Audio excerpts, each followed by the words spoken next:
How's it guys? Have you ever wondered how your black and white photographs can seem a little bit flat, uninteresting, and yet there are some people who can create sumptuous and gorgeous, wonderful black and white photos? Well, I'm going to show you 7 photographers who helped me take my black and white photography from fairly average to fairly okay. We're going to start off with a little overview about a thing that dominates black and white photography, just so we can push it out to one side and get on with the stuff that really matters. And that is the zone system. There's a lot of talk about the zone system. It's exceptionally useful. If you want to find out more about how the zone system actually works, then I will link to another video at the end of this one. But just understand that while there is a basic way of getting, for want of a word, correct black and white, your black and white will elevate itself when you start using it in a way that conveys your own view of the world that you see in front of you, your authentic vision, the thing I talk about so much, and that people who have gone through, looking at and discovering their own authentic vision have discovered. It just makes your photographs look so much better. So we're going to start with a huge favorite of mine, Sally Mann.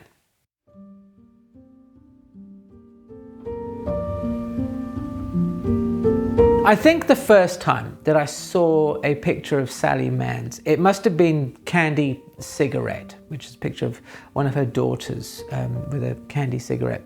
And it was in a textbook at photo school. I think it was called The Art of Photography. And I wonder, maybe Ted Forbes has a copy of that, who knows, right? Ted, if you watch these things, do you have a copy of that? I don't know, who knows?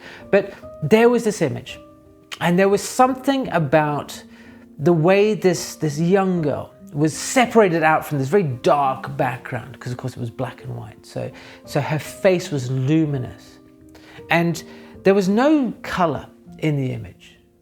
And so what was happening is I was drawn straight to this young girl's face, because it is the lightest thing in the image. And she's sitting there with a defiant look. So that was a wonderful introduction to that work of Sally Mann and the rest of her photography. Certainly the images of her family, I think, are powerful because of this lack of color. The way that her processing feels, that it has an almost, I'd say, Victorian or Edwardian feel about it. It puts me in that mind, and all of this helps to make her photographs feel timeless for some reason. I know I just said about having Victorian stuff, but there's a timeless sort of quality to her work. And I think if you look at the idea, the lesson to draw from Sally Mann, especially with the images of her family, is that when you remove color from the equation of photography, you are able to capture emotion stronger in a far more, I think, meaningful way. Obviously there's a lot of argument about that as back and forth, because obviously color has its own sort of thing. But I see that as one of the great strengths of photography, as I said, to make your subject stand out and to draw me in, just as I was drawn into that image of Candy Cigarette.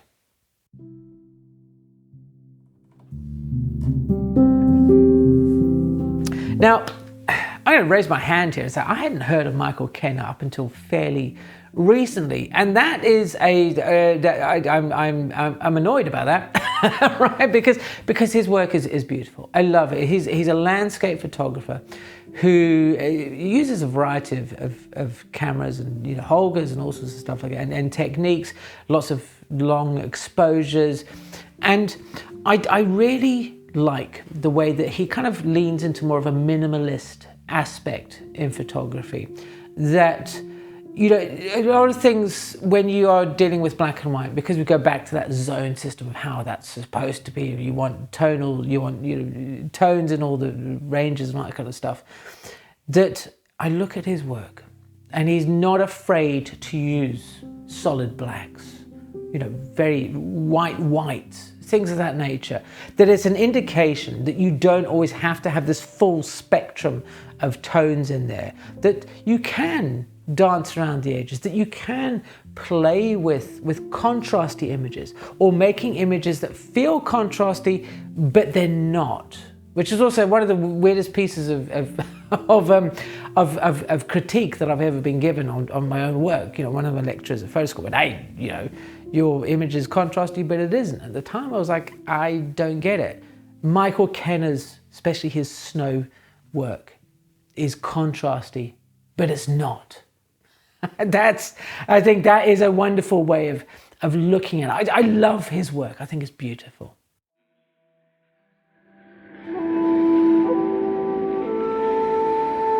Now, a photographer whose work is most certainly contrasty, but it's not, but it is totally contrasty, and his use of light is spectacular, is Van Ho. Van Ho was a photographer working in New York, I was about to say New York, in Hong Kong in the 1950s. And you can see within his work immediately he knows what he's doing.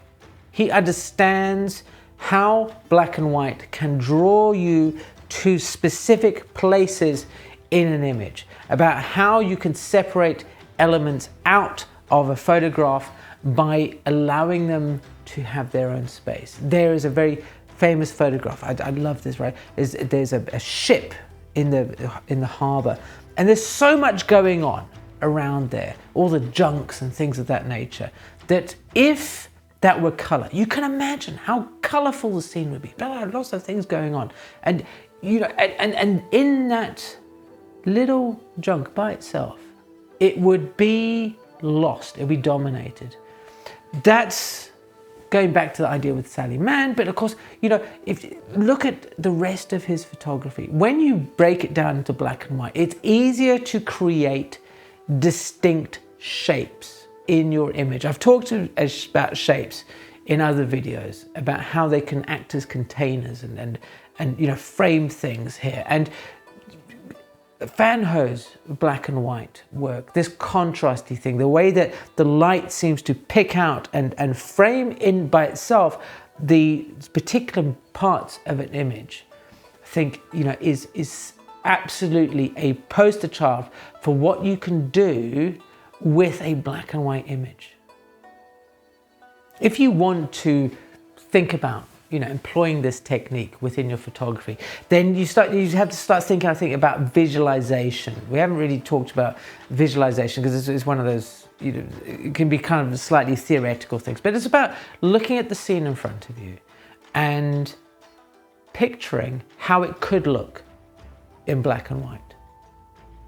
Right? Imagine if you were there in these streets, could you pick out, if I make all of this black and white, I can get rid of that, I can get rid of that, I can do this, I can do that, I can get all these things.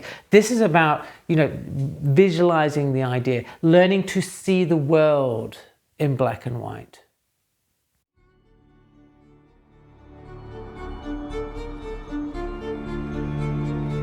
Now, continuing with the theme of contrastness, there is a photographer called Sebastian Salgado who, OMG, right, his work, when I first saw it, he was a guy, again at photo school. It's always a photo school. I always come back to photo. Anyway, taste came in. It was maybe like, you know, they had a desk in the middle of the black and white darkroom, and he put down this book, black, slightly bigger than A4 book. And on the front it said workers. And I opened up the thing and I was just like, oh, wow. Look at this guy's work. He used to photograph in the Amazon jungle, going to these open-cast gold mines where people are, you know, burrowing out by hand these mountains looking for gold. His images convey a scale that just cannot be comprehended. All of his photographs have this grand quality about them. Again, you know, he uses contrasty photography. He uses those techniques, can you see, of you know, not shooting in color, because if you have color, again in this photograph, you can't see where the mine ends and the workers begin. Well, you can, but that's the problem, actually, right? So think about it the other direction. I don't know what I was talking about there, right? Think about, he's got, you know, everybody's the same shade, right? They're all, even though they're all covered in mud and stuff, if it was in color, you'd have, you know, a little bit of a flash of white here and a blue and stuff like that. But right now you can't tell where the mind ends and the workers begin. They are one thing. These are common themes keep running through photography, and you may have guessed that the reason I've picked these photographers is because they fit my feeling about black and white photography. That I feel that it should have conviction about the way that the tones are used. It's okay if you want it all to have those even tones across the thing, but I don't want that. I don't want that in my photography. I want it to have some punch. I want it to have some oomph to it. And these are the photographers who spoke to me with their black and white images. I learned a lot about the zone system and how to get things right. But Ansel Adams's images don't connect with me the same way that these do.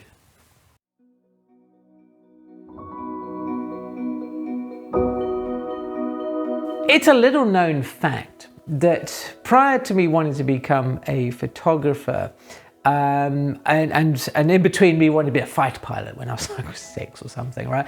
I actually wanted to be an architect.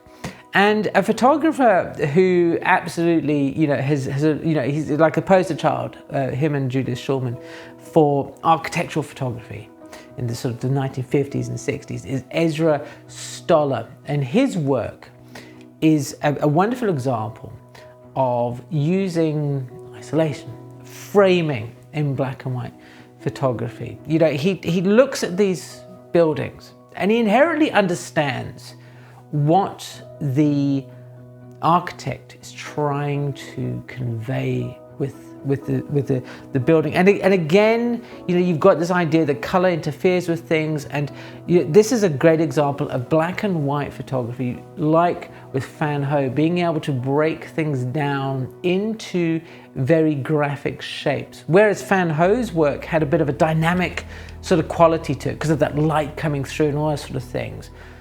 Ezra Stoller's is, by want of its very subject matter, a little bit more reserved. And he does lean into the idea of, you know, of proper, for want of a word, tonal ranges, of, you know, of really getting shadow detail and highlight detail. Because of course, his job here is twofold. One is to make artistic photographs that look amazing, but it's also to show the building in a way that is going to please the building's owners and the architect, you know, to highlight all these things. So he hasn't got too much artistic license here. But I love his photography. Maybe I'm drawn more towards the architectural ideas. I'm a big fan of the mid-century sort of look and what have you, but I just appreciate the technical skill in there, that not all black and white photography is just crazy contrasty kind of thing. I'm a man of contradictions. You know, what can I say? I like contrasty, chaotic stuff, but also like simple black and white photography.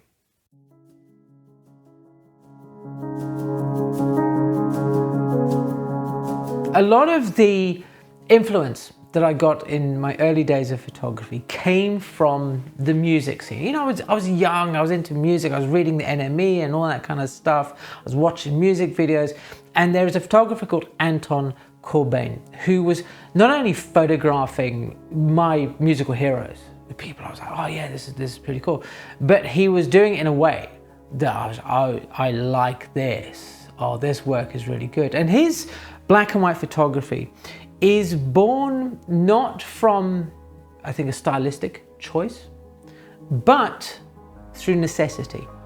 It was an interesting story that, and again, I keep telling you about like photo school, but this happened at photo school.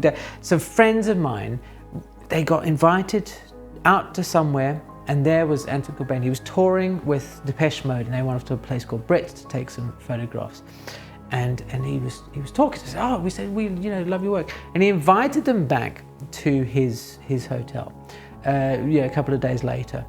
And in addition to giving them his business card that simply just said Anton Corbin on it, he also told them a story about when he got started in photography. He moved over to London and he was photographing all the bands. Now he had to photograph in clubs dark environments, but also in daylight and all that kind of stuff. So he needed film that could do everything, right? And because he was poor, right? So he bought really fast black and white film, and that's the seed of his style. That gritty, grainy idea. Grain gets a bad rap, and I do know that grain and noise are not the same thing, but it's an indication that you don't have to be worried about high ISO sometimes. Sometimes lean into it, go with it, see what happens. You don't have to always be that smooth toned, Ezra Stoller, Ansel Adams kind of person. Sometimes you can embrace something, and if you're familiar with lithe printing, wow, Corbin is on the edges there of lithe, but it's absolutely beautiful, and it helped also give him a unique style that was instantly recognizable.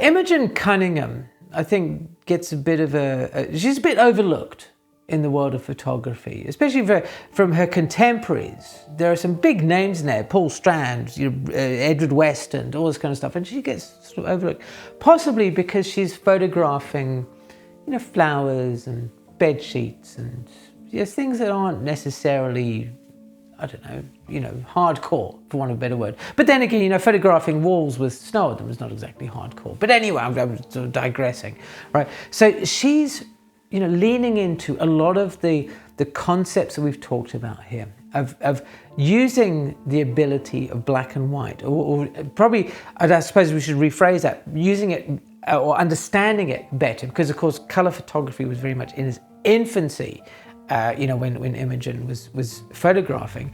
So understanding how there is a difference between just a black and white photograph and a black and white photograph, something that again has that tonal quality to it, or has a punch, or has something. It's got intent.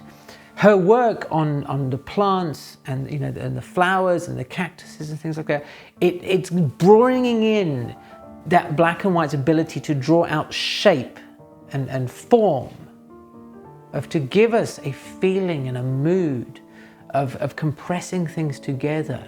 I think she's a wonderful example of drawing all these techniques, contrasty but not contrasty. Just they're all there. I would encourage you, if you are interested in exploring into the fringes of photographers who once were held in extremely high esteem and have maybe gotten lost a little bit along the way. The Imogen Cunningham is certainly one of them to look at, especially her ability to photograph everyday things, normal things, bed sheets. In Imogen Cunningham's hands, that bed sheet is not just a crumpled bed sheet. It is a range, it's a mountain, and of course the black and white helps to convey that idea. Black and white photography, in all of its vast awesomeness, is very much a personal thing when you boil it down. I would encourage you, if there are some photographers in this video who you've liked, go and explore them. If you're not sure how they have achieved the black and white techniques that they have, ask in the comments below. There is a wealth of people here who are articulate and intelligent, and then there's me, right? Okay, who are I think more than happy to help you out there. If you want to find out more about the zone system, how to get that foundation of solid photography or black and white photography right, then check out this video over here. Thank you ever so much for watching, and I will see you again soon.